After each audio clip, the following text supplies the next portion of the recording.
Welcome back. Well, the mainstream media quick to defend retailers like Nordstrom for dropping Ivanka Trump's clothing line, but companies like Under Armour, they're getting attacked for supporting the president. So the question now, why the double standard? A very good question. Here to weigh in, conservative radio talk show host and author of The Power of Relentless, Allyn Root. Wayne, thanks for being here this morning. Tell us, why this very clear and blatant double standard?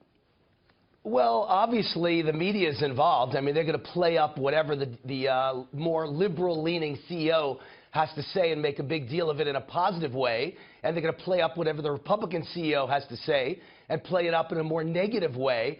I also think that it's some of our own fault as conservatives, because liberals, they boycott.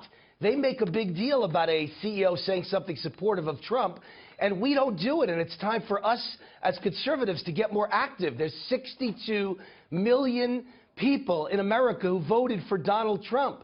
And when Nordstrom takes an action that's this offensive and drops Ivanka's line, we have to boycott Nordstrom. We have to boycott the Ubers, the Lyfts, the Starbucks, who dare to use shareholder money and their platform as a public company to attack our president, Donald Trump. That's a big mistake on our part. The other side of that, though, is they, as you mentioned, are a public company, Nordstrom is, and they have every right to do this, whether you agree with it or not, or whether you think it's political or not, that they do have that right, that authority to do what they did.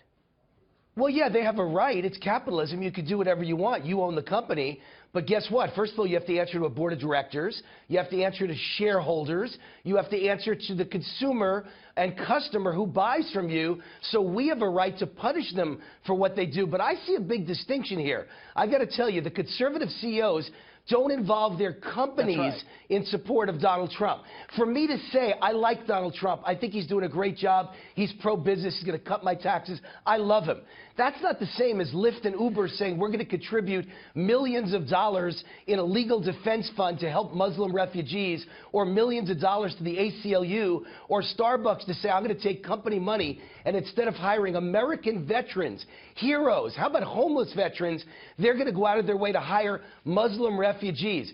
That's an offense. That's an affront. That's disrespectful to American patriots. And I'm sick of it. It's time for us as conservatives to take action. Here's Under Armour CEO Kevin Plank. Here's what he had to say about Donald Trump. Listen. I think he's highly passionate. He definitely, to have such a pro-business president is something that's a real asset for this country. I think people should really grab that opportunity.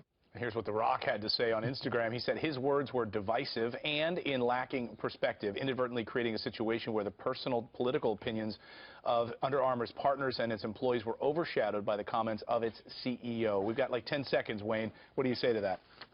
It's just amazing. Nobody worries about offending Americans and patriots and business owners, but everyone worries about offending foreigners and illegal aliens. Something's really backwards in America. That's why Donald Trump got elected president, and it's time to stand behind our president. Allyn Root, thank you. When CEOs are apologizing for a pro-business climate, well, then you think we might be off the rails a little bit. Thank you, Wayne. Good to have you here this morning.